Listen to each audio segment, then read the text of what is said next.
8, 9, 10. Тест. Раз, два.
Good morning. My name is Elena Son, and I'm Executive Director of the American Uzbekistan Chamber of Commerce.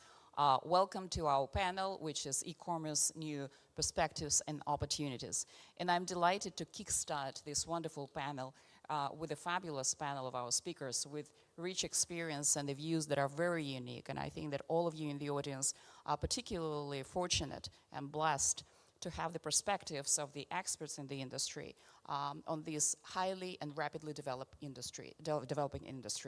I think that it's always the moderator's challenge to have a properly balanced panel. And looking at this panel, I can say that this is not only balanced, but I think that it is beautifully represented because we have the regulator, we have a member of the government, but then we also have the private sector, and the private sector represented by global companies, by smaller companies, and medium-sized enterprises, and the platforms that all foster more rapid development of e-commerce. I think that today's format is going to be just to be a conversation. We will bypass any presentations, and I think we want to keep the audience captivated. Like I said, my name is Elena Son, and I represent American companies that have been in Uzbekistan for 30 years. And I'm delighted to see one of our members, HP here, Diana Ryan, who agreed to be here. So without further ado, let me start this panel by introducing our speakers so that you can learn not only from them as experts, but you can also learn from their academic and professional experience and background. So the very first one is, of course, our dear friend, Minister Sherzod Shermatov. He is very well known in the US and many other countries. I think he's a real representative and ambassador of ICT of Uzbekistan globally. And Minister Shermatov is responsible for digital technologies of the Republic of Uzbekistan, and he held various posts in the Ministry of Finance, Cabinet of Ministers, and he was also a coordinator of the project of Digital Development Initiative at the United Nations and the Government of the Republic of Uzbekistan. Minister Shermatov was also Senior Chief Specialist covering Information Analytical Department of Information Systems and Telecommunications at the Cabinet of Ministers of the Republic of Uzbekistan. He was also assistant to the First Deputy Prime Minister and held various posts in several ICT projects implemented by UNDP.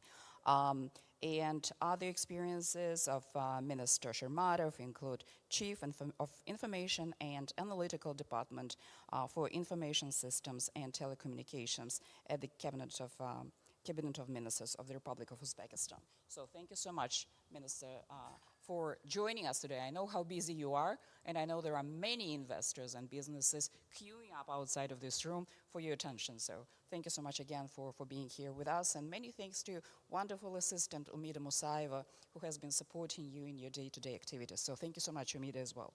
Our next speaker is Marco Forgione, who is Director General of the Institute of Export and International Trade.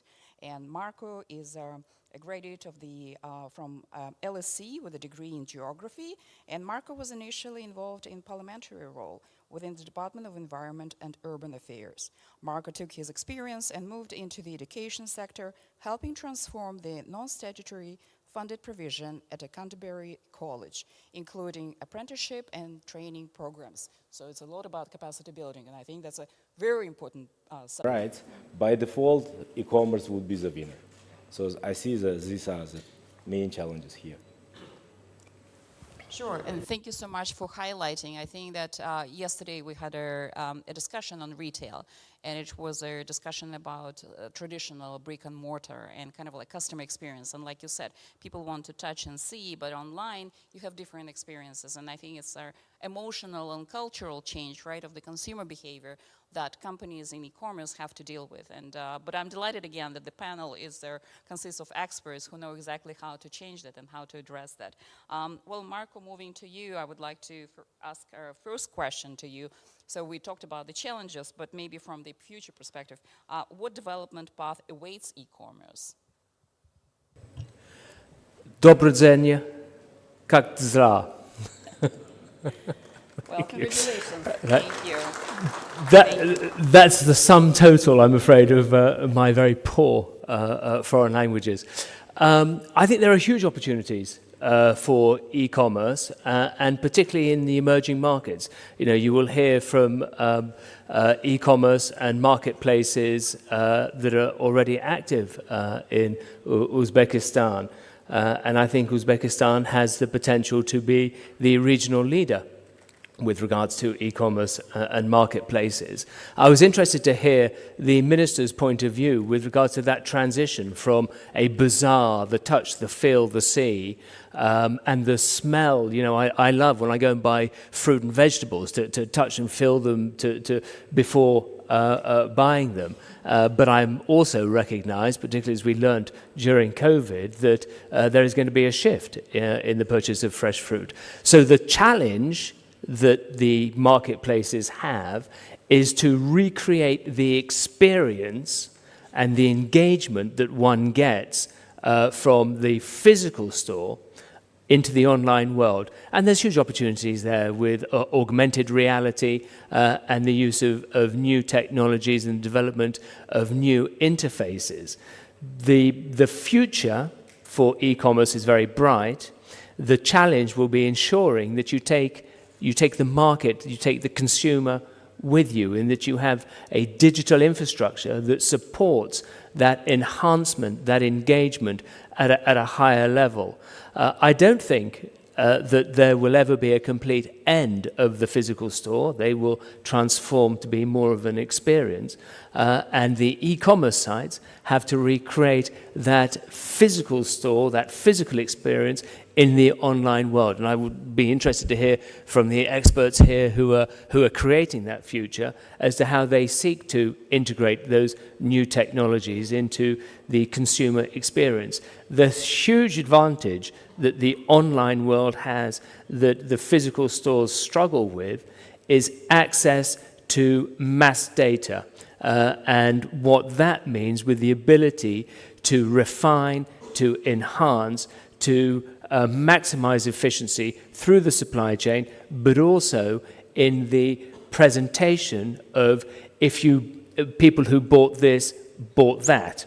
If you like this, you will like that. So enhancing and taking people on a more integrated experience through their buying journey. Well, thank you. And I think it's a kind of like a logical continuation to what Kevin is going to respond. But I really like your emphasis on the consumer experiences and the transformation of the industry with consideration, that, right? With taking into consideration that the customers still want to have that experience that they normally get in the traditional market space. But the data that you emphasize is extremely important because consumers want fast. They want to be done like yesterday, and the data, the collection of data really helps e-commerce and those who play in the e-commerce marketplace actually to provide and to analyze and quickly respond. And so talking about, again, the consumer experiences, and we have a practitioner in this field, I'd like to move to Kevin. And Kevin, what is Uzum's vision of its growth and development in Uzbekistan? And how do you respond to this? Do you respond to the consumers, or do you take the lead? Thank you very much for the question. Well, as far as I know, I have seen the latest research, and can be seen that Uzum market is the leader of e-commerce in Uzbekistan. And what I would like to say is that we are making like a leapfrog from bazaars to e-commerce directly. And the nation is skipping the part of classical retailers. So I'm not talking that all of the nation will skip this part, but like most of it will skip this part and come directly from bazaars, as Minister Shermatov told, and transfer to e-commerce. And I think that right now, Uzum market is one of the drivers of this e-commerce development in Uzbekistan.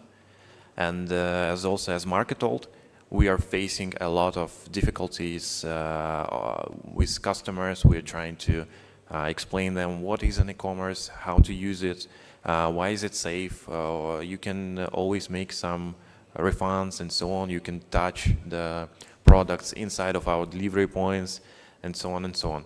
So I think, yes, that we will face a lot of such difficulties, but anyway, we will beat them. Because, well, it's like a world tendency to do so. And that's why we are investing a lot of money in our infrastructure. The warehouses, delivery points, so that they will be as convenient to our customers as bazaars or retailers. Thanks. Well, thank you, and I really like your approach. It's an aggressive approach, right? And it's a rapid, but in a very positive way. I like the level of confidence that you have in addressing the challenges and in addressing the market space, the e-commerce development in Uzbekistan. And so you kind of like, you work here in Uzbekistan, but I would like to hear a perspective of someone who is outside of Uzbekistan. And I would like to go to Irina, because Irina represents OpenWay, which is a technology partner for financial institutions in 83 countries. And so what is your vision of key trends in Uzbekistan, in Irina, and in other countries, and the role of technology platform as yours? Thank you, Elena. Thank you, Elena. So we indeed are outside, because the countries of our presence is 83 countries with 188 countries of transactional acceptance. We are just starting our partnership with banks in Uzbekistan. That's why we're young partner of the country, but with very profound and diverse experience in technology. So as an introduction, because not many know us in Uzbekistan yet, I will say that OpenWay is a digital payment software platform, which is a developer and a vendor of Way4 solution, which we provide to multiple types of financial and non-financial organizations globally, and support them in providing payment services to their clients. I mean the banks, neobanks, fintech startups, any size of business, by the way, tier 1, middle size, and fintech, which are just starting their business in financial services. Also, the central banks around the world are our partners and clients. Also, the telecom companies, fleet companies, processors, issuers, acquirers, PSP providers. So the diverse portfolio, it means that the number of variety of organizations which are involved in the payment system in Uzbekistan can consider OpenWay technology as a contributor to further technological advancement in their journey, including e-commerce. So talking about the trends in particularly retail e-commerce, what we see based on the experience of many projects launched and implemented globally, we see the interest towards BNPL, Buy Now, Pay Later product, which is not new for Uzbekistan. It's already present, but the attention and interest to this product evolves very fast. And we think that if we consider the trends globally, the projected volume of BNPL product is estimated as of $1.2 trillion with a 25% of annual growth rate. It means that it means that many companies are considering to make BNPL at the central of their strategy for the purposes to extend the acceptance of e-commerce and involving a lot of new e-merchants to e-commerce segment and growing the e-commerce volume. In terms of the consumers, it's very important and notable to say that, again, geographics and the demographics of this product say that BNPL is mostly used by the generation Z, which is considered to be as of 42%, and as of 69% are millennials. So yesterday in many panels we heard that one of the most attractive dimensions towards Uzbekistan is the fact that this is a young nation. So considering that so many young people are handing the mobile as a life companion, so it's reasonable to consider that involving them in e-commerce is giving a strong potential for this industry to grow. Buy Now, Pay Later is basically the POS, point of sale, e-commerce point of sale installment loan, which gives an opportunity for the user to obtain the loan and pay in installment over time by paying a small upfront payment, which makes the user experience more interesting and moves the consumer from the just browsing to more proactive buying experience. So that's why we think that this product could be interesting and attractive to young generation. And technically how we support launching this product is equipping is fast on the market with easy automatic onboarding of the e-merchants, very improved experience and checkout services, and certainly the secure transactions. Sure, thank you. And I think that you just emphasized a very interesting phenomenon, right? Phenomenon that we've been observing is how Gen Zs and the millennials actually dictate the development of certain sectors, and certainly in e-commerce, they are the driving force. And looking at this audience, I see a very diverse demographics representation here. We have the Gen Zs, millennials, and Generation Y or X, however you call it, and the baby boomers as well. So, but it's delighted to. Well, I didn't mean you, though. I know that you're a different part of generation. But again, it's kind of like it shows that there is a general, unique interest in the industry. And when talking about Uzbekistan, one always kind of like says, oh, it's a double landlocked country. Oh, it's so remote. But when it comes to e-commerce, Uzbekistan is part of the global marketplace. There is no physical border. There are no boundaries. And so I'm delighted to hear that OpenWay actually integrates Uzbekistan into its platform and into its services. Well, we talked about the kind of like the global trade association, let's put it like this, the private sector experience in Uzbekistan, the international experience, but from a global company perspective, and I'm moving to Diana Ryan. Can you tell us, Diana, what is driving the digital equity and why driving digital equity is critical to build a more inclusive world? Well, thank you, Elena. Thank you, dear audience, and it's my honor to be here today. I would like to thank you, of course, the American Uzbek Association for actually inviting us here, and of course, Minister Shermatov, our respect. So, and of course, HP, being a global company. When looking at e-commerce, we think, of course, about, I would say, in a way, an ecosystem. And of course, digital equity comes very, very important for the people in Uzbekistan or any other country to be able to use e-commerce, and to grow.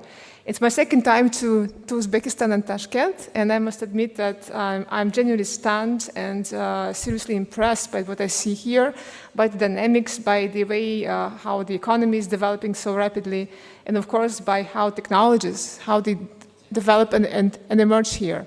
And of course, the motto for our company is one great idea that could change the world. And we are very happy to be here in the region Central Asia. And of course, digital equity, when we speak about it, we first of all mean the ability of any individual or, let's say, community to have access to internet and, of course, to have access to education that would enable this person or this, community to be able to function, in society, in democracy, and in the economy. And of course, just this morning, I had the great honor of attending business breakfast focused on women empowerment and SMEs.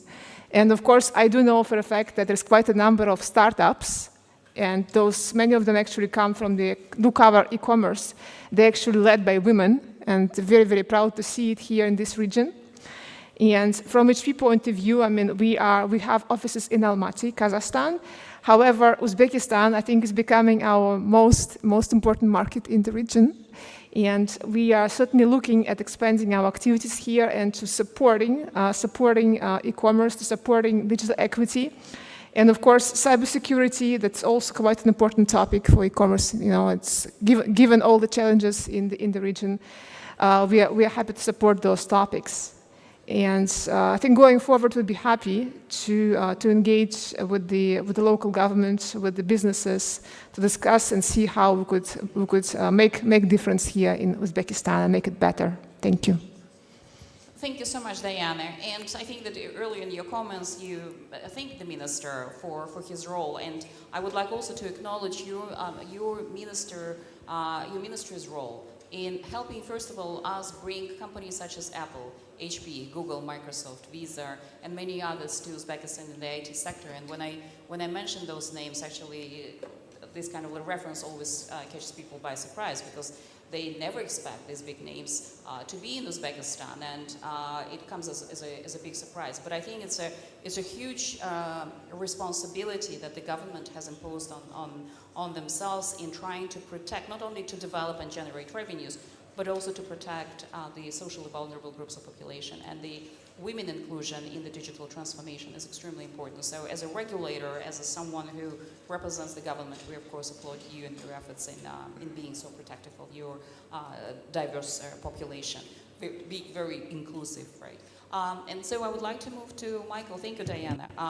As a Swiss-based fintech company, Zoot has brought innovative digital lending solutions to the e-commerce market in Uzbekistan. And how do you envision the role of digital financing, right, in the future of e-commerce, and what opportunities does it present for micro, small, and medium enterprises?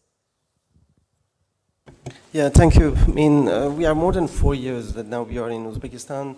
As you have said, we have what we name digital lending platform, and we are targeting mainly the on-tap markets for credit line for the consumer side and working capital for the SME side.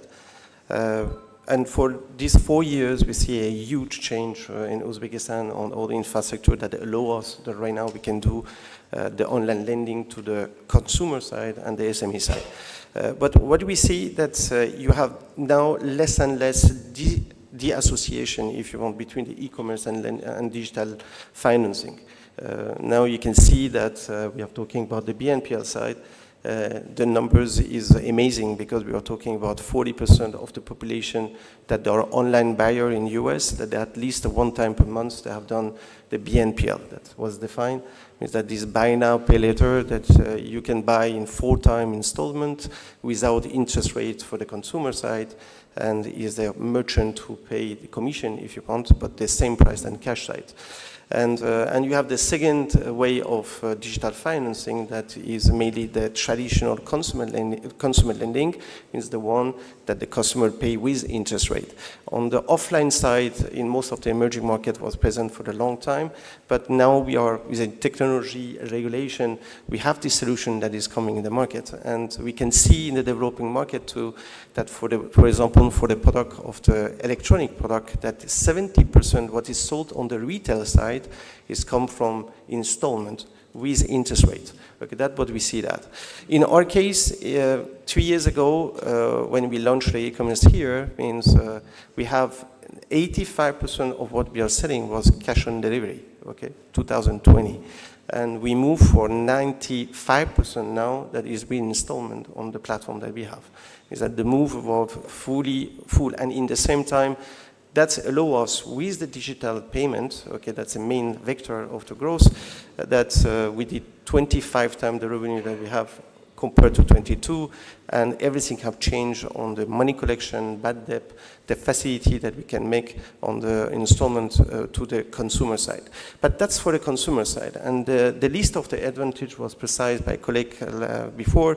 When you make a digital finance to the SME side, when this guy, first of all, they can increase the average order value that they have for the customer side, could be on offline or could be on online, because they give a capacity to the people that they can buy the product that they cannot afford in one-time payment, that they can do it in 4-time. And the second one, all our e-commerce or SME or store, the main challenge that we have is how we can monetize the traffic that you have when you bring. On the e-commerce, the guys like us, the main challenge that we have is how we can make more money on the traffic that we generate, because it's very costly. And when you make this kind of the digital financing on the online or in store, you are increasing, if you want the SME increase, this what we name the conversion rate that you have when the customer is coming inside. Okay, and on top of that, of course, you are generating loyalty, or have a cash flow that is better. That is mainly digital financing that is more and more helping on the development of the e-commerce, but not only that you have on the offline too. Now, the second part that is important on the e-commerce, that again linked to the SME side, is you see most of the SMEs is the emerging market, they don't have access to the working capital, because when they want to go to the bank, most of the time the bank was them. The rule of the bank mean they want to have a collateral. They want to have a lot of documentation that this SME, they don't have it. Okay, and means that the way that we score and we give the money on the working capital to SME is built like that. That's why the percentage is very low. But the advantage of the e-commerce is that you have on live all the transaction that you could do online. And means that the institution like us, that what we do is mainly that we are not looking the paper, the balance sheet of this SME, because anyway, most of the time doesn't have it, but we look at what's the transaction that the guys do on the online activity. And through this data, that is mainly not different than what a traditional bank are doing, that we assess what's the potential of this SME could be, okay? And from this data, that we can give him the working capital. Means that e-commerce is a second advantage that he have concerning the digital finance, and they allow you that they give it data that normally a normal SME, a small one, they cannot have access, but through that we can assess the credit scoring of this customer, this merchant, and we can give him a credit line that is needed. Mainly, what I want to tell, just this digital finance is a huge change that you have on the e-commerce side, and not only on online, but is on offline side. Yes, absolutely, and I think that there are certainly advantages, I mean, to the private sector operators and to the government. And if you look from at Uzbekistan, then it certainly helps with the tax administration, with the kind of like more predictable budget revenues, and you have you also better understand the consumer behavior and how the market reacts to certain trends. So again, the emphasis here, I think that now that I've listened to all of you, is the emphasis on data. How important the data in building and developing your business and responding to the market and to the trends and to the consumers. I would like to continue our discussion and go to the ministry again. So we heard other participants, other speakers' perspectives, but what is the current, in your view, what is the current state of e-commerce in Uzbekistan? It's kind of like more realistic on the ground, right, perspective. Thank you. Definitely, we can say that e-commerce, for the past several years, e-commerce and related two areas are growing at the fastest rate compared to other sectors of economy. E-commerce, financial services, and IT. So these three areas are growing as a synergy. So we can see that we have more than 30 million people who have banking cards. We have more than 30 million who are actively using internet. And of course, we are seeing many people who are buying online. And it's difficult to estimate because even our official statistics, as I said, with all these issues related with trust, with the kind of trying to avoidance taxes or trying to move between shadow and white economy, kind of might be not officially fixed, but there are some estimates like by KPMG that last year the overall volume of e-commerce was kind of a bit less than 300 million USD. And the forecast is to reach 1 billion by 2026. But I think this is a very humble estimate because in real life, after the COVID-19, we have seen very tremendous increase in the change of the habits as well. So there are so many people who have never thought of using their internet or telephone to purchase things, now used to it. They are purchasing it, but maybe it is registered as a traditional commerce, but overall volumes, the real goods which are being ordered through the internet or through telephone and they are being delivered to customers directly, it is, I think, much bigger than this official estimate, and it's growing. And we see also big startups coming, as some of them are sitting here, and this is also driving the competition among the players of e-commerce. So this is even boosting the drive so that we are going to have even higher rates of growth of e-commerce in Uzbekistan. And I hope that this is an interesting area for potential investors to look for because still it's in the beginning stage. There is a huge opportunity for any potential player who would like to enter this field, and there are many untapped areas, especially in rural areas where we have also many people living currently. So try to explore, try to seize these opportunities. Yeah, right, sir. And I think that's the strength of any forum, right? The strength of any forum is in networking and identifying those opportunities and connecting the right individuals, the right companies and the right players with each other.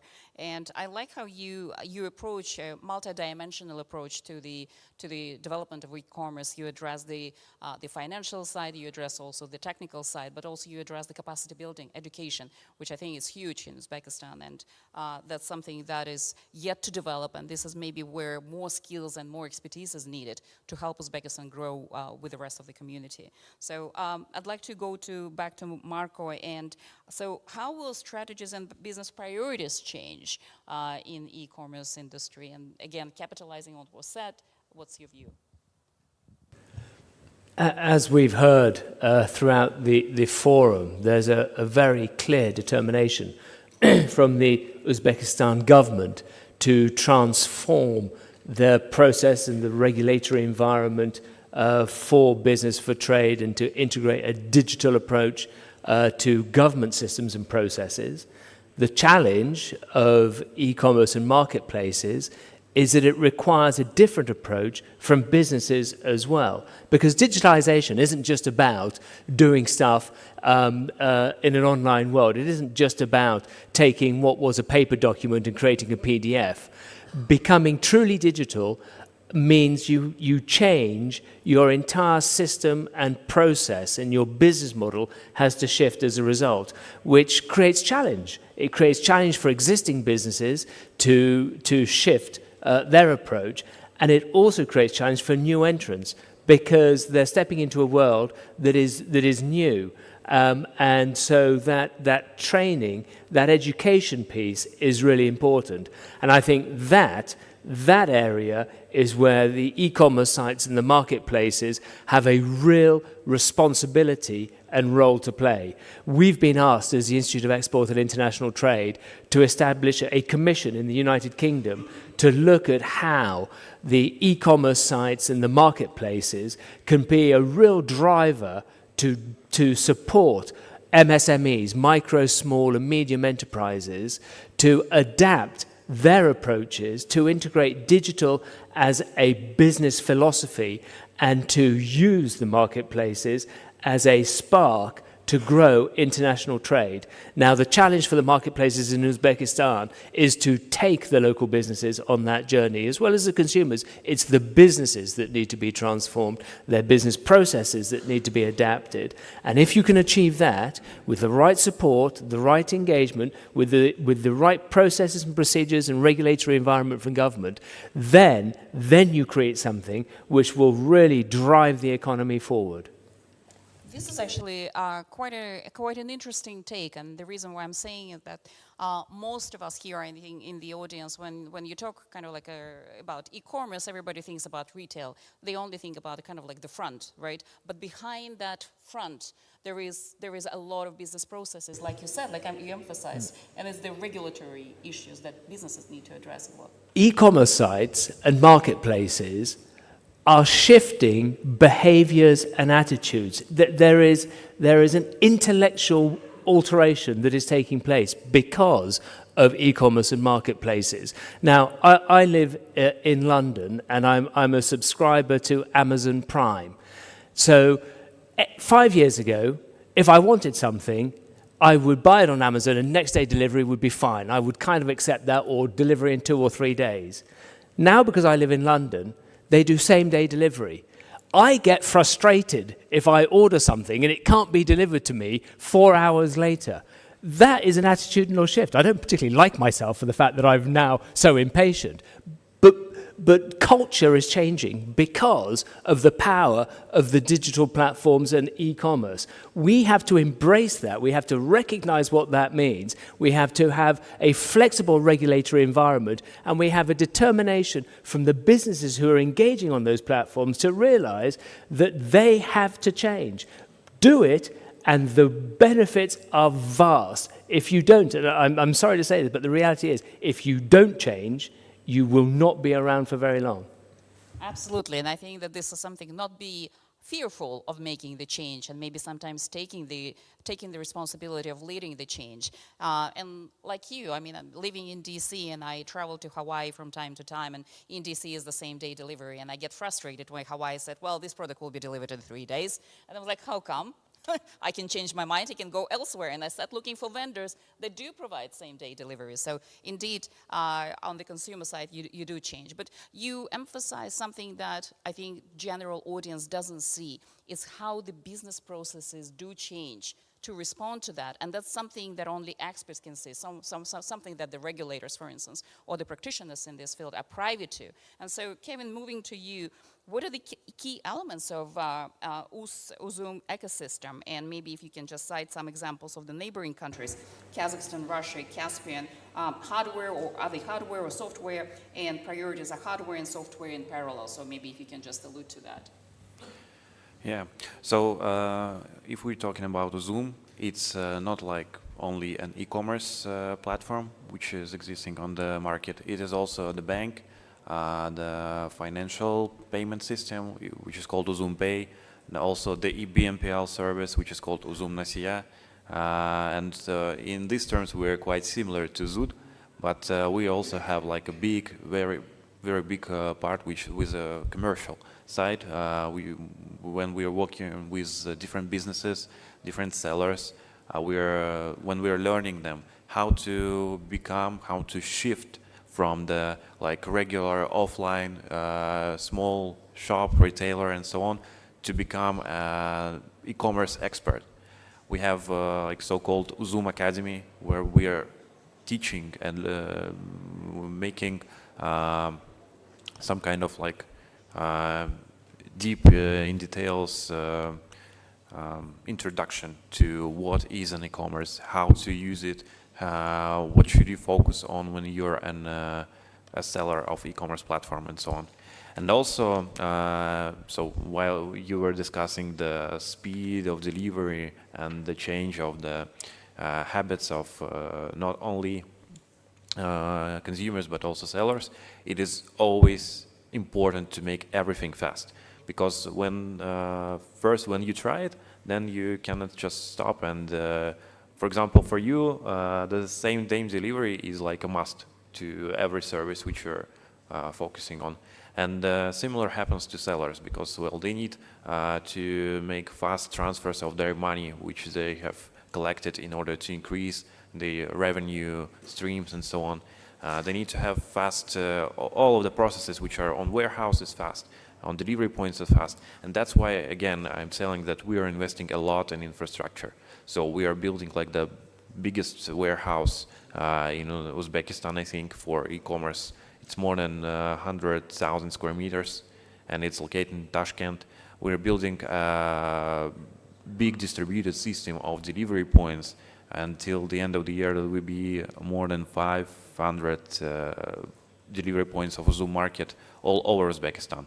Already now we have captured the most big cities of Uzbekistan, and for example, you can make an order in Nukus and we will deliver it to you the same day or maybe the next day, depends on what time will you make an order.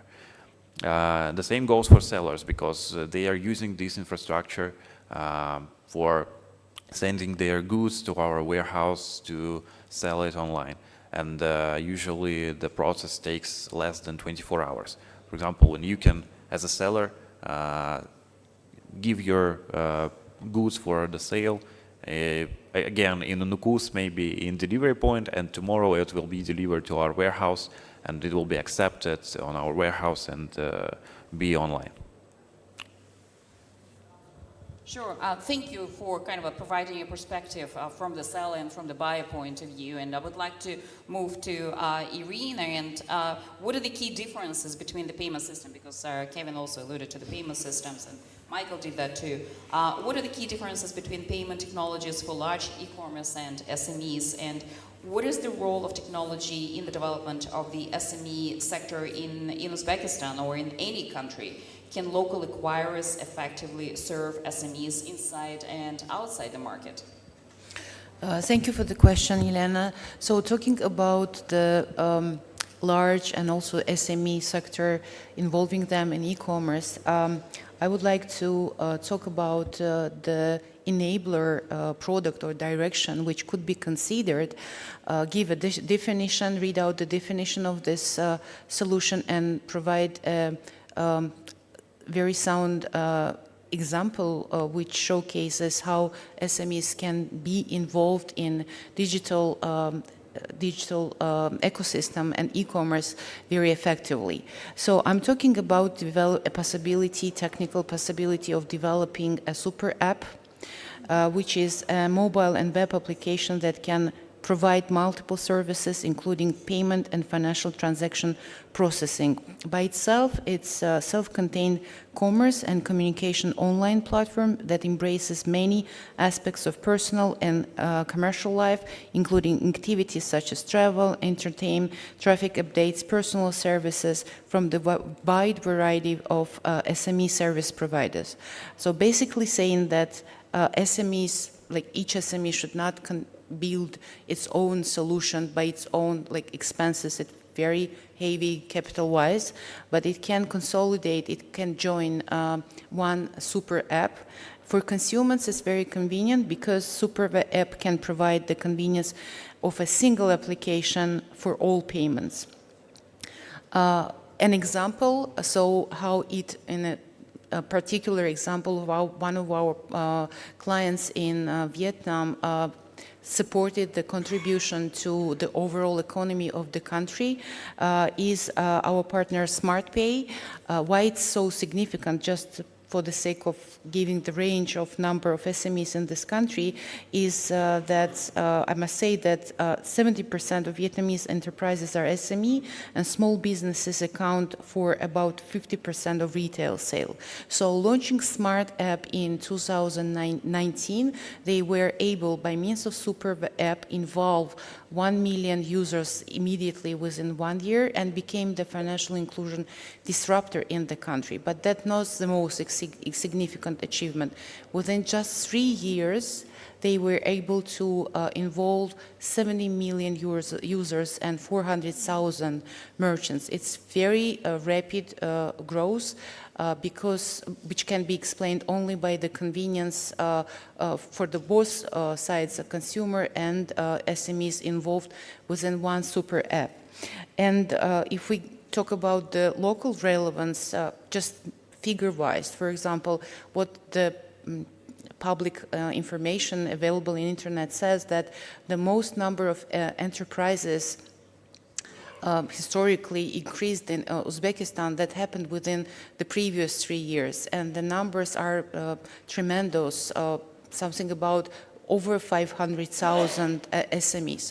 So it could be, Super App could be a possible solution for large-scale adoption of e-commerce services within the Super App platform. It certainly is not a silver bullet, but a potential technological solution which can support the growth of this sector, financial inclusion and SME engagement in the digital economy. Sure, and I think that earlier on we discussed kind of like the use of data in order to predict and in order to follow and meet the consumer behavior. But I think what you just alluded, the development of SMEs, is also helpful to the government to see what kind of regulatory legislative acts need to be created in order to respond to the creation of the new emergence, right, of the new group of business people, of the business players. And I would like to talk about, again, moving to Diana, because she has a very unique perspective. And we talked about digital equity before. So how HP is advancing digital equity, or the ability for all to benefit from online tools and innovative technologies to enable people around the world to take full advantage of the digital economy? Because I think this is the presence and availability of digital economy makes us more relatable, right? Regardless of where we are, regardless of our economic, professional, or educational, or demographics background. So please. Thank you, Elena. Thank you for the question. So from my side, what I could say is, of course, given this kind of helicopter view at the whole digital economy, yeah, HP obviously is known as the world's largest laptop manufacturer. We also do manufacture printers. We're also quite good at 3D printing. We have huge industrial 3D printers that are able to print metal, plastic, etc. And of course, we are well, I would say, to be honest, a disruptor in the industry, and we keep developing new technologies every day. And given the overall well, impact of driving change, I would say is that, of course, we are focusing on education, and we are well aware that e-commerce, any other new technologies, any other new platforms, it all comes very often from startups. That's where all the genius ideas are generated.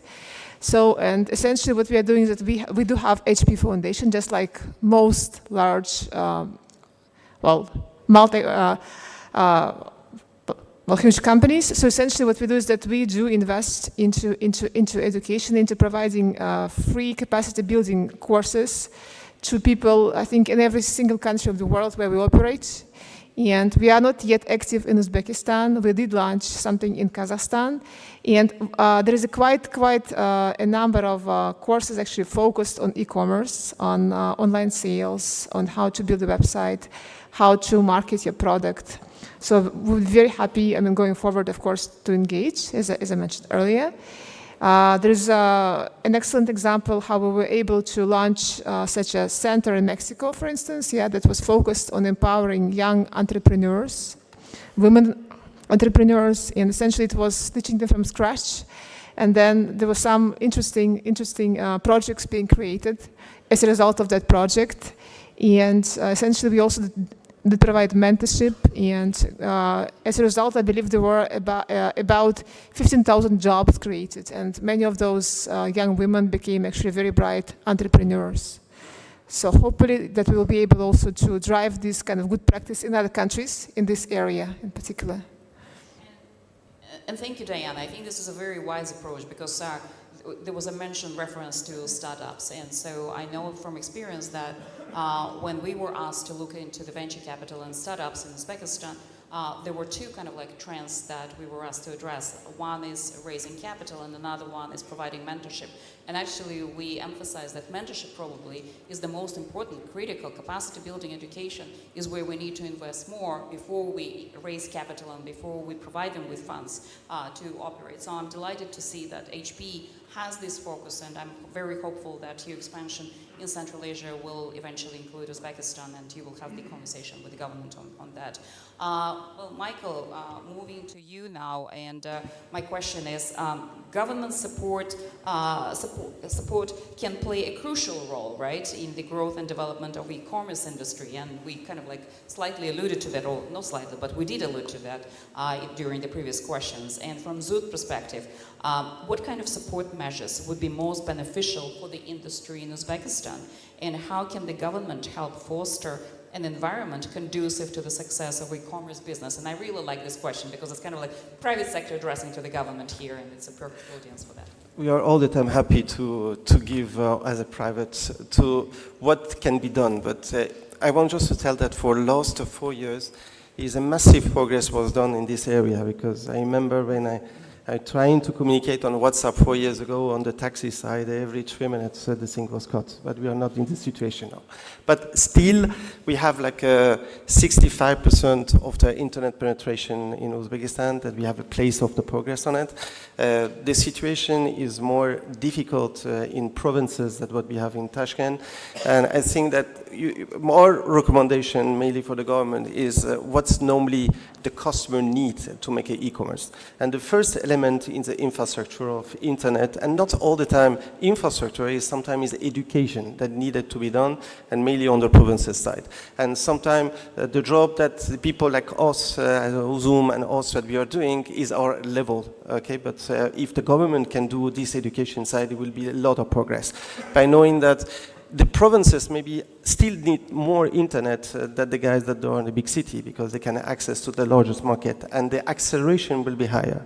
That's the first thing. Second thing, again, is concerning you don't have e-commerce without digital payment. Okay, because one of the areas that is a low e-commerce on most of the emerging market, that was the case of the Uzbekistan a few years ago, because it was the low of the payment on digital payment. Again, digital payment, huge progress, enormous, but still 60% of business is done by cash.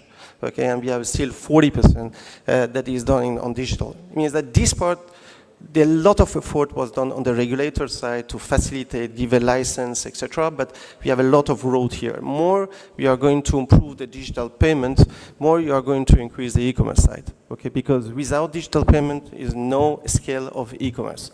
That's the second. Third part, again, linked to the customer side, is the trust. Okay, it means that if tomorrow the people give their card, right now we go to a restaurant, is the only place that I see that the people shout their password of their cards.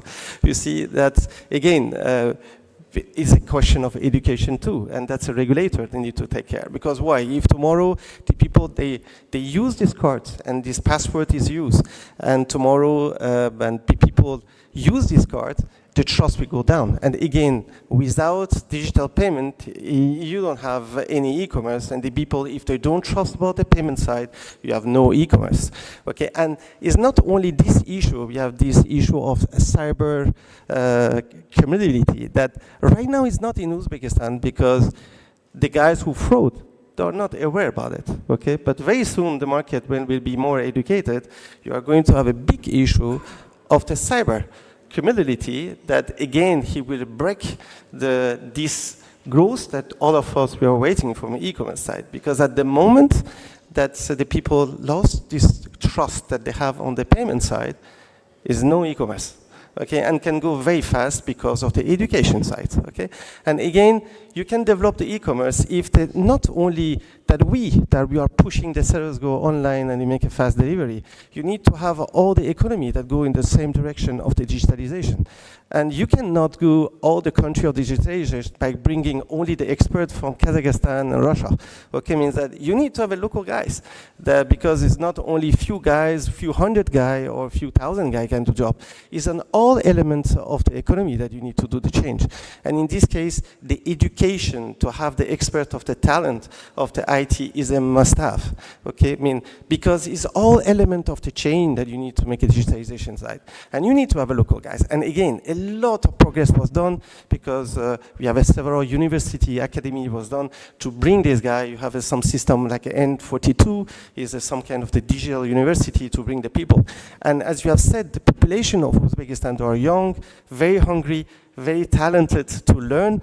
But if the support of the government is there, here could be a fantastic hub of the technology. But of course, it will not happen in 1 year.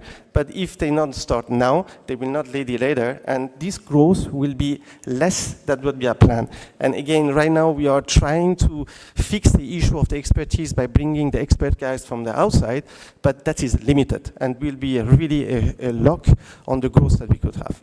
That's my recommendation for augmentation. Sure, thank you. And you know, I like these discussions because you kind of like get a diversity of views, different perspectives. And I always encourage the panelists to kind of like put yourself in the government shoes, right? If you're the private sector, or for the private sector, or for the government, put yourself in the shoes of the private sector so that you understand how the other side works and reacts and can do so much more. You did, Michael, emphasize something that is very critical in any business, which is trust. For you as e-commerce, for instance, for private companies, it's earning the trust of the consumers.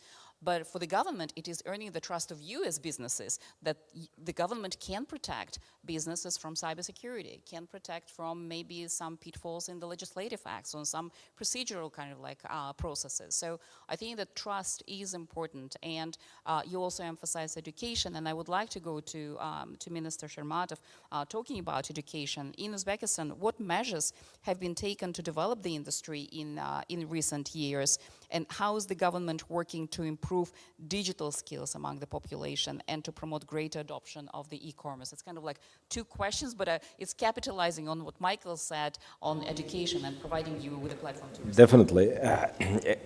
Education is a critical issue for success of any nation. Without education, no nation can succeed. So if you compare what we had in education system, I don't want to blame anything, etc. Up until 2016, and the progress we've seen after that, you can see the huge difference.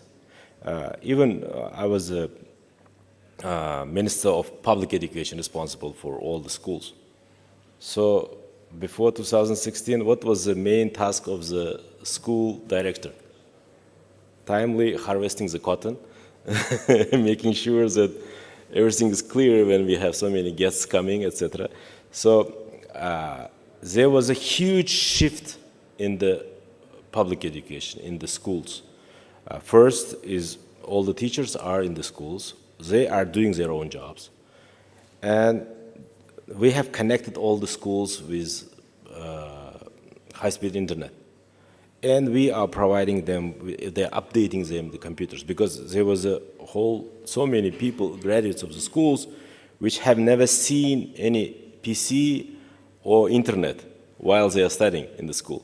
Now, there is a huge shift towards that, and of course, we have started the overall project, which is we call IT Nation, so that every graduate of the school would be able to use ICT as a tool for future success, which includes, of course, we are focusing more on an ability to earn money through internet, because due to our demographic situation, we have to think about creating remote jobs. We have put ambitious agenda to make Uzbekistan IT nation, so that when foreign investors look for outsourcing opportunities, they look for Uzbekistan as also the next important IT destination. So we have removed all the taxes to IT companies. We are trying to improve the infrastructure, and the most importantly, the education. We try to make sure that the people and school kids who study at the schools upon the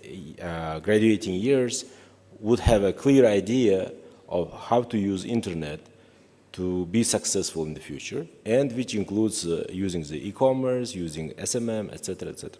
So the progress is being there, but as you are right, we have to put even more effort to catch up, because of those difficulties we faced earlier. And with higher education as well. We had a system where, unfortunately, we had a quota of acceptance to higher education which was about 9%. So out of all the school graduates, only 9% were able to enter the university. And one might suppose that those are the brightest, creme de la creme. But unfortunately, the corruption was there. So this is actually, this inhibited the progress in higher education as well, and which you have mentioned. Therefore, we don't have those unique specialists, local specialists, and therefore the companies who would like to make a good startup, etc., unfortunately, they have to bring the experts from abroad. And since 2007 and beyond, first, the quota increased tremendously for the state universities. Second, government allowed opening of the international universities, so we have so many international universities, and of course the private universities. We have so many private universities. So now, if you want to get a higher education, you are freely able to get the higher education. You don't have to be restricted with any quota or anything. So this is a good progress. And now we see that the change in the mindset of our youth as well. Because previously, getting a diploma would be a kind of your ticket for the successful life. But now, diploma is not enough. You have to focus on knowledge, on skills, on constant progress and things like this. So now this mindset change, I think, would affect all the industries as well, because now IT companies are demanding higher skills. IT companies have their own higher standards. So even if you have a good diploma of some university, if they don't meet your standards, you don't hire them.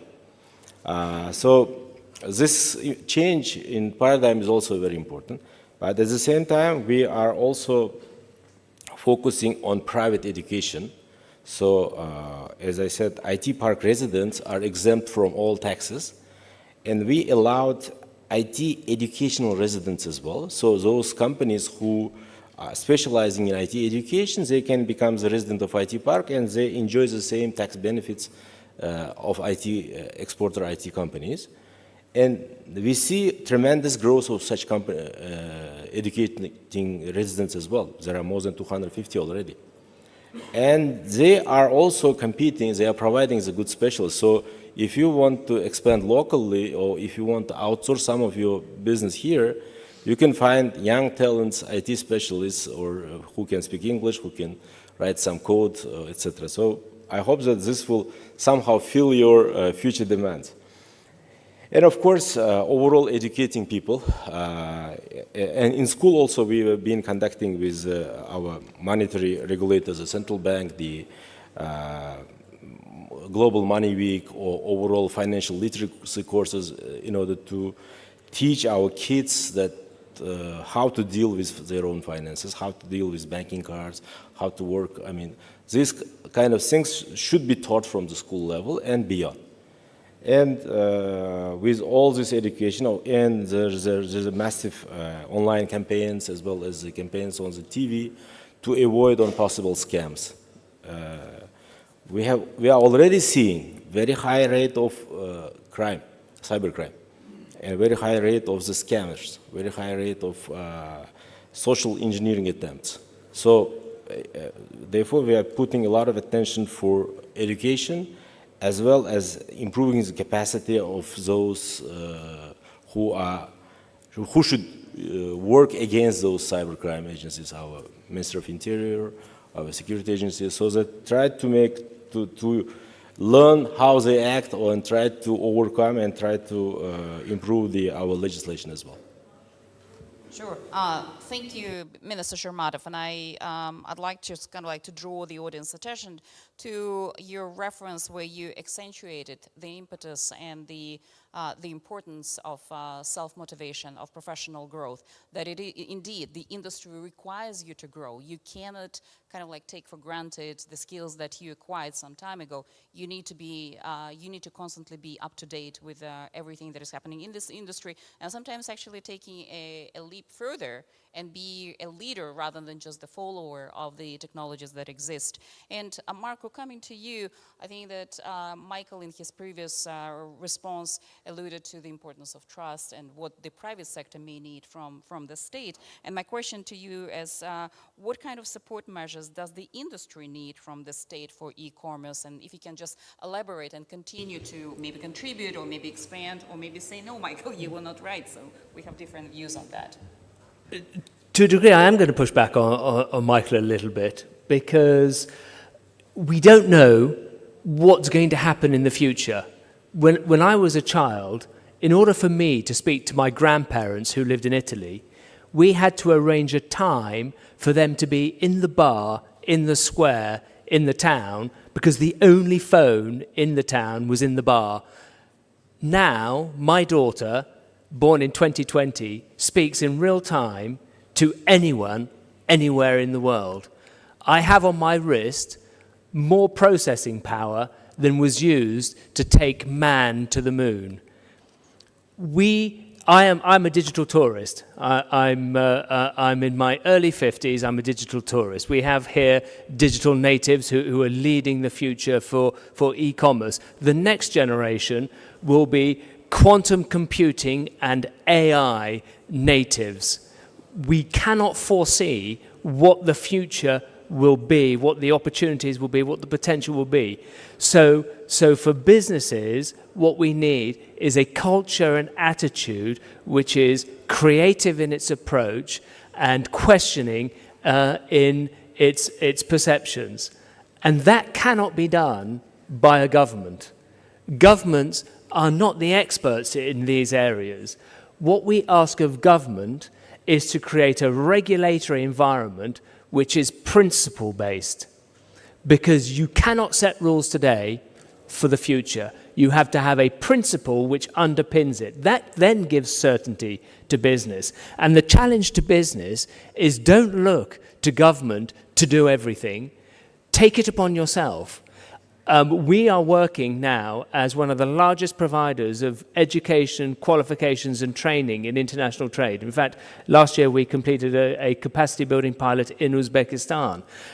We are taking it upon ourselves to provide those skills. And so the challenge to e-commerce platforms is there are skills requirements. The business leaders that you want to work with to sell their product on your stores, you should be engaging with them, taking them on the journey, providing them with the skills, supporting them. Set up your own academies to develop those skills and those initiatives, because you will benefit from having a really engaged ecosystem. But look to government to provide you with the environment where you can trade safely, securely, and know what the rules will be tomorrow because of the principles that exist.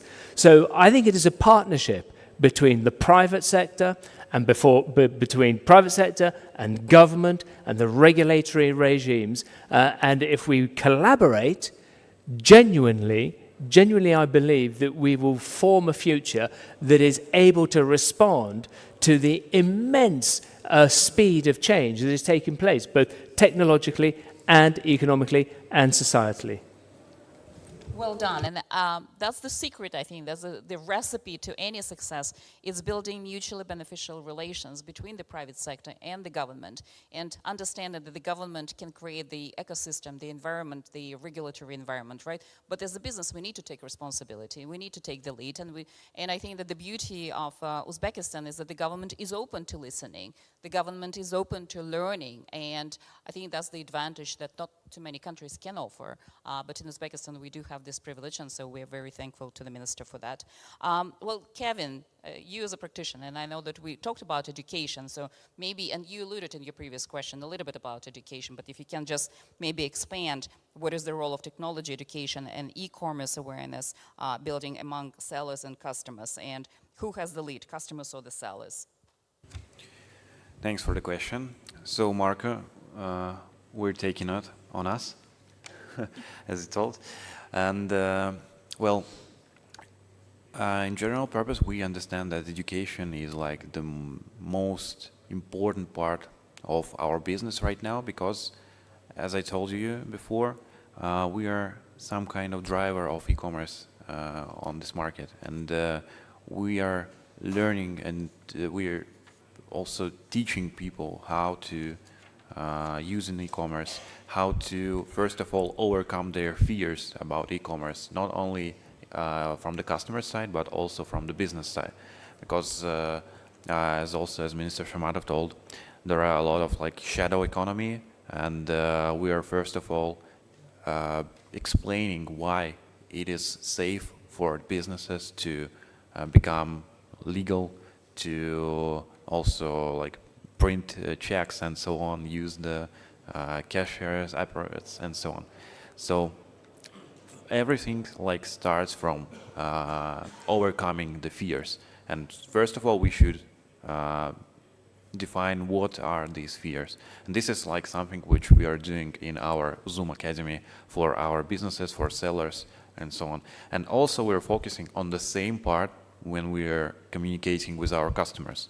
So for example, in our marketing campaigns, we're trying to explain why is it safe to buy online, how you should do it, that you have a delivery points where you can check everything that you ordered, you can make like an easy refund and so on, and that you won't lose your money and you won't lose your savings and so on, because we are here to support you. We have like a customer care system which is also helping you with different problems and so on. Another product that we launched maybe like 3 months ago is an online streams for customers inside of our application, where we are explaining some maybe product categories which were not presented in Uzbekistan earlier.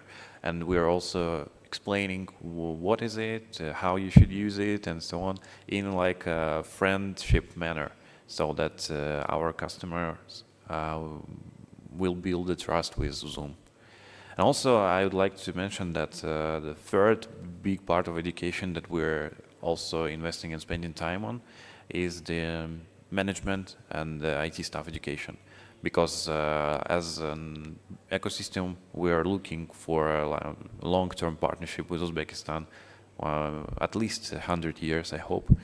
And that's why we understand that we should also make a lot of preparations to build a strong, educated community here, which will later take on management, take on the IT development, and so on inside of Zoom. That's where we also, I think that soon enough, we will present our Zoom Academy, not only for businesses, but also for the nation, for the citizens of Uzbekistan, in order to improve the intelligence level of the whole nation. Thanks.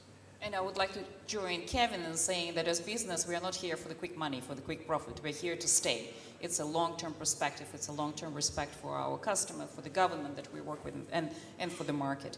And so moving on, I would like to ask Irina again. It's kind of like we reviewed so many subjects, so many areas, so many issues. And from your technological point of view, how do we find competitive e-com advantages, not only in the local, but also in the global market? And how do we provide access to the global market, not only to the acquirer, but also to the merchant? And what role can a technology platform like yours play in this process? So it's again kind of like opening the veil, right, and sharing with the audience what else is happening behind the scenes. Yes, so thank you for the question, Elena. Splitting the answer between local and global or cross-border, I would say that, and I cannot skip echoing and coinciding with what was said about the benefits of current situation for the development of digital economy in Uzbekistan. So locally, probably this is the mostly desired favorable conditions, because despite the fact that maybe there are some gaps in education on the level of the consumers, also on the level of SMEs, for example, by adding the e-com button on their web pages or creating those web pages to boost the e-commerce as a direction for sales, I think that locally the promising future of e-commerce is inevitable because of one of very important dimension which is required for e-commerce to grow is regulatory support. Because regulator support, without the regulator support, it's hardly to believe that any industry can involve. Meanwhile, in Uzbekistan, as Mr. Minister mentioned, there is already e-commerce law in place, went into force at the beginning of this year. But beyond that, as far as I know, there was a supporting decision towards the decreasing the income tax for e-commerce businesses from 15% to 7.5%. And there is a very supporting Central Bank of Uzbekistan, who yesterday mentioned the number of already involved financial institutions in the digital economy and digital services, not only 35 banks, but also doubled number of e-wallets, growing numbers of the payment service providers, and still with so many players in the market, the industry, e-commerce industry, is not saturated, and there is a space for any interested in development and co-development and coexistence to contribute in the development of e-commerce in Uzbekistan. Talking about the cross-border direction, I think, again, echoing yesterday panels, that was several times mentioned, the interest of Uzbekistan in building the cluster business cases because of the geographical proximity and the interest to make more tight relations with the countries which are finance trade partners of Uzbekistan, again, the e-commerce can be one of those technical enablers to one country to be an importer partner and another to be an exporter partner for each other. And we, as a technical solution providers, see a lot of examples based on the diverse geographical experiences of our clients. For example, Finaro started in Israel as a startup company, and within less than a decade, they grow to a global level e-commerce platform, and they are using Way4 payments rails for servicing their clients globally. So, as I said, like starting globally, it's a lot of perspective because of enabling regulation, and cross-border is also a possible dimension for any interested in the cluster solutions. Thank you again. I think that in every remarks that I've heard so far, there is an ask, but then there is also an opportunity, and there is an opportunity for developing and for closer collaboration, right, and for closer study of the issues that you just highlighted. And so, moving to Diana, I would like to know, like, we talked about various things again, and talking about the plans, and you slightly alluded about the HP's presence in Central Asia. What digital equity has HP launched in Central Asia so far? Are there any plans in the pipeline? And what are the HP plans in terms of supporting digital future and presence in Uzbekistan? Thank you, Elena. So today, I think we talked today a lot about education. I think this is essentially is the now, is the present and the future. So just kind of top line, I would like to share with you, I mean, our latest newest project is the HP gaming garage that actually was launched in Dubai. It is actually an actual building, actual garage, where we do provide free coding and video game design skills to students. In Q3 this year, we do plan to go virtual. And this means that we'll be able to deliver those courses in Central Asia, make them available, and we are very, very excited about this opportunity. There is also cybersecurity course as well that we designed.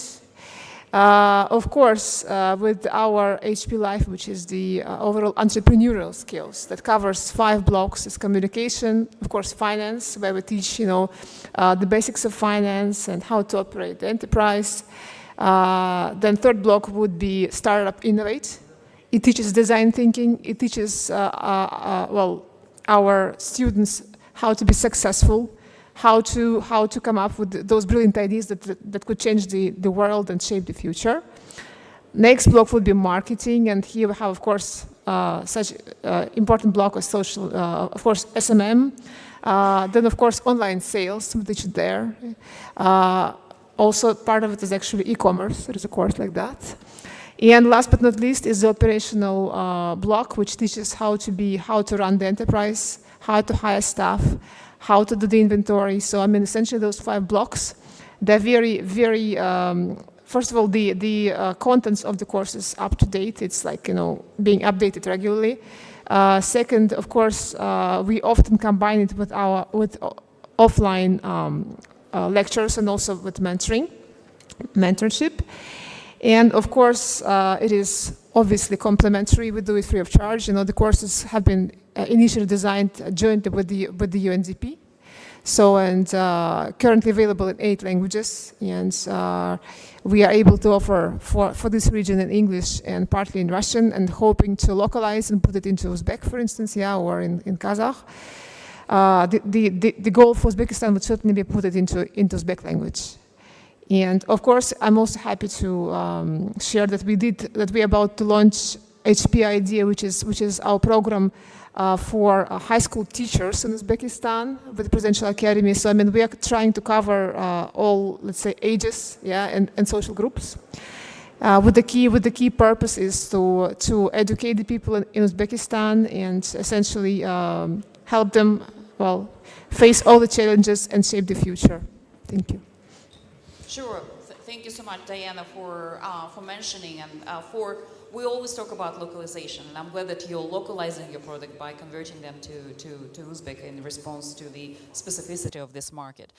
Michael, moving to you, and I'm going to ask you a loaded question, so whatever take you want to take is good with me. As online marketplaces like Zoot Mall continue to grow in popularity, how do you see the role of traditional brick-and-mortar retailers evolving in the Uzbek market? What strategies can they adopt to remain competitive and relevant in the face of e-commerce expansion?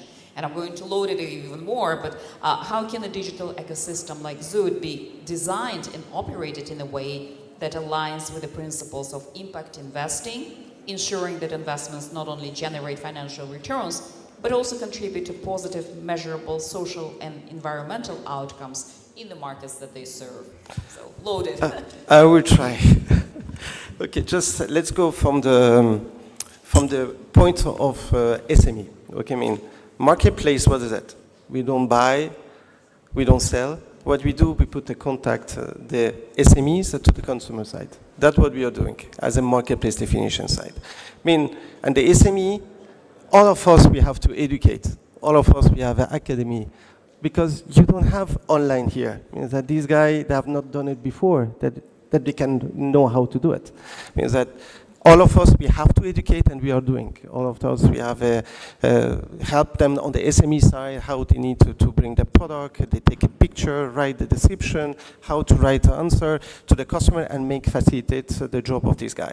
Means now on the SME side, I think that this growth of the e-commerce that is planned in Uzbekistan, and right now is 1.5. If you look at the compare with Kazakhstan, is 11%.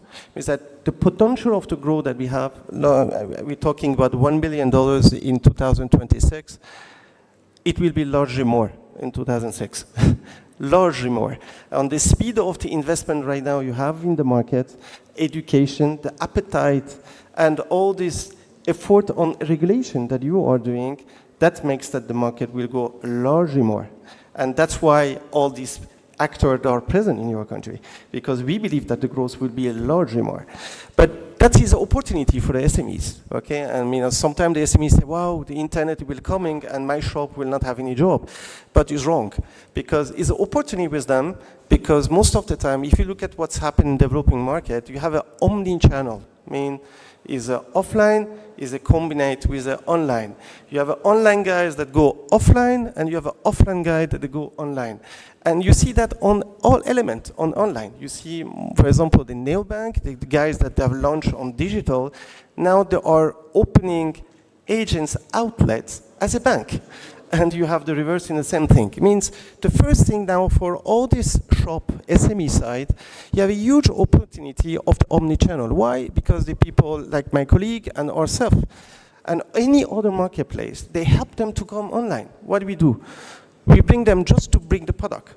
Why? Because we know that the education, that as great that we can do, anyway, it takes a lot of time. And you cannot transform in 24 hours the guy. It means that we tell them, you know perfectly how to build this product, how you have it, just bring it to the warehouse.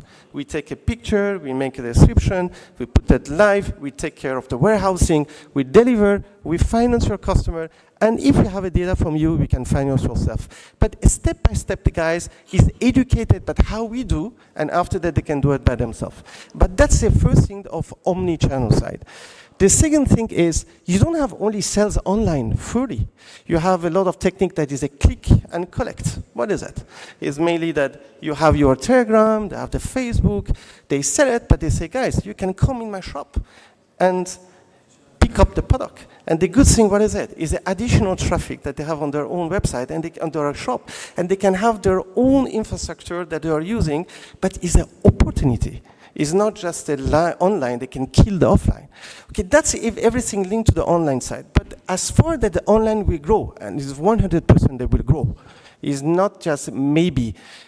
SMEs, they have to change the way that they are managing their own activity. And they need to go to taking in consideration that anyway, the e-commerce will have an impact on their activity. And the first thing that they have to do is mainly to digitalization of their own activity that is an offline.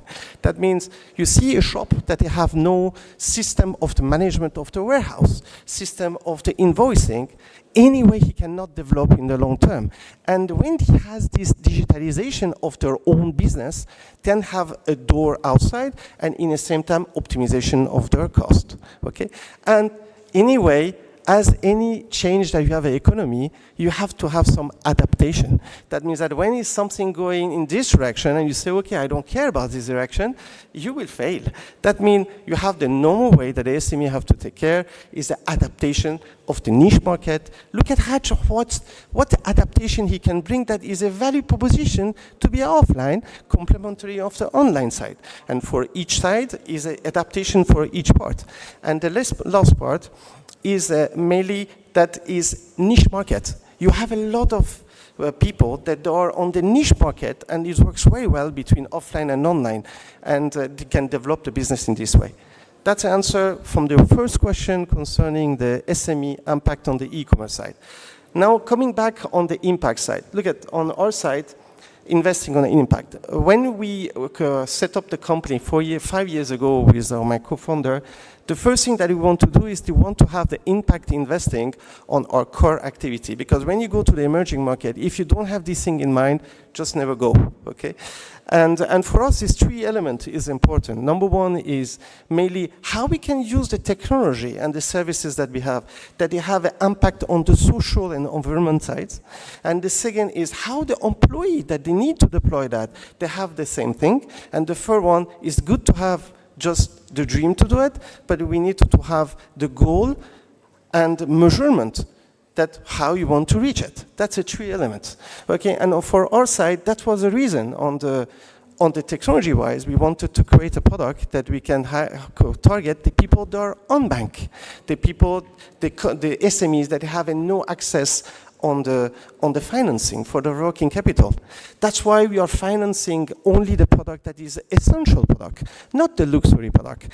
And is the same thing that the employee side, we do the way how we can bring this culture inside of the company that they know how to act, that this impact on the social side in their mind and the evolution that they can have. And at the end, the OKR that we have is mainly to following, to say, okay, how can we do that the percentage of the people that we give money will be not more than capacity that they can give. That's a way that we can measure that at least is done. How much percentage of the people that we have helped, that they have no access to the credits, that through us they can get it, okay? That's a 3 part of impact that we try to build, the way that we are doing from employee, company, and the result that we can get, that we monitor. Sure, and I think that you've just written a story, I think. You just kind of like beautifully summed up everything that was highlighted during this discussion. Like I always said, every panel is a story writing. And I think that today's was a continuation of the story writing that started when COVID, I think the chief technology officer, right, hit the world and expedited, accelerated so many processes. But for any story, there should be a happy end. And I don't think that we want to see happy end. We want a continuation. We want the adaptability. We want the leadership by the government and the private sector. And in summing up the discussion, I would like to address to each one of you, and from your perspective, what is your contribution to the success story of Uzbekistan, so that there is no happy end, so that the happy end kind of like keeps moving and moving. So Marco, what's your contribution to this story, success story of Uzbekistan? Well, the success is being written. I think you have a really dynamic, progressive government.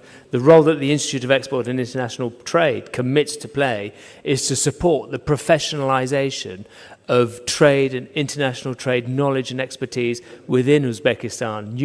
You for centuries, Uzbekistan has been at the center of international trade, dating back to the Silk Road.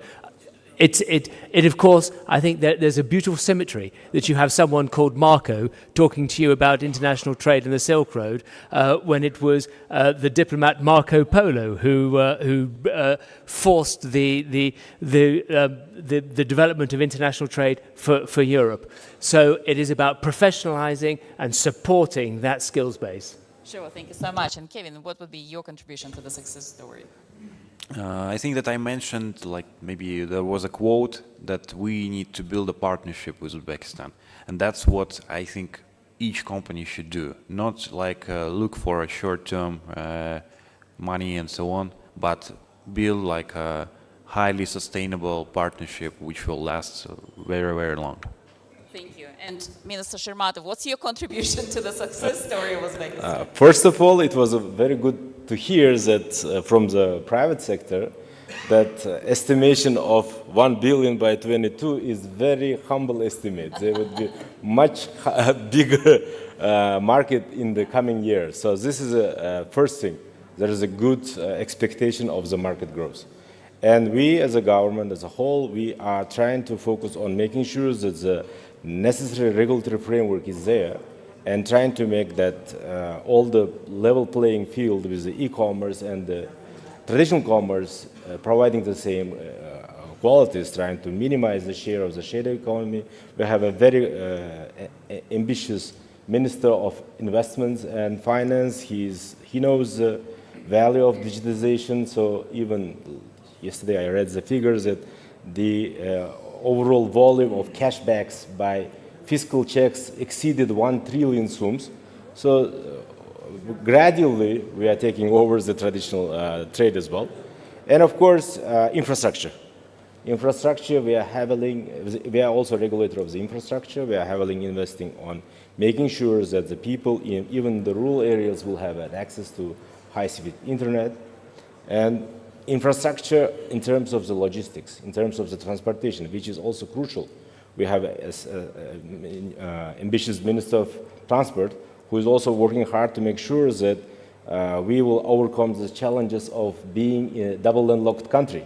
It's also a very huge issue which we are talking and we are trying to make sure that all the players are trying to work in a better transportation environment as well. And of course, the digital payment systems, our regulator of the digital payment, it was mentioned that very progressive ideas, they try to open up the new ways, and we also, within the framework of IT Park Uzbekistan, trying to create the special sandbox so that we can test the new fintech startups and trying to open up the opportunities for them so that they can also become the resident of IT Park, enjoy the benefits of IT Park. And overall general education and awareness raising. We will be continuing on this and we will be focusing more on education, more on awareness, as well as cooperating with all the private sector. Sure, well, take the lead on that, and next year we will speak with you about all this progress that you're about to make. And Irina, what's your contribution to the success story? So a future never brings to the present a ready product, and building the future in e-commerce technologically. Consider that the technology of today could be a commodity tomorrow, so choose in fair competition, experienced, a technologically advanced partner, and if you are interested, the Open Way will be always ready to contribute to technology development of e-commerce sector. Thank you. Thank you so much, Irina. Diana, what will be HP's contribution to the success story? Well, I think that, there'll be two. So first of all, I would like to drive education, digital equity here in Uzbekistan to make sure that Uzbekistan becomes truly, the best-in-class IT nation. Yeah. And second, of course, we are happy also to help drive cybersecurity policy and cybersecurity awareness here, and to share our best practices that we have developed globally in that area. Thank you. And Michael, last, what's your contribution to the success story? I hope that we will be able to deploy as planned this impact, social and environment that we have dreamed from the first day that we came in Uzbekistan. Sure, thank you so much. Well, please join me in thanking our speakers, our panelists, but also people who work behind the scene. It's Marcus Kolik, Oksana, Umida, Mirazim, and all others at the Ministry of Investments who actually put a lot of work into organizing this forum. So please, thank you so much for your time, and please continue to network and learn from our speakers.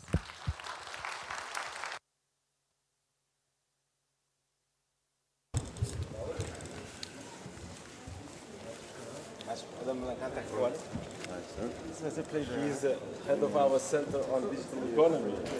So he needs your forecast for E-commerce growth. Good news.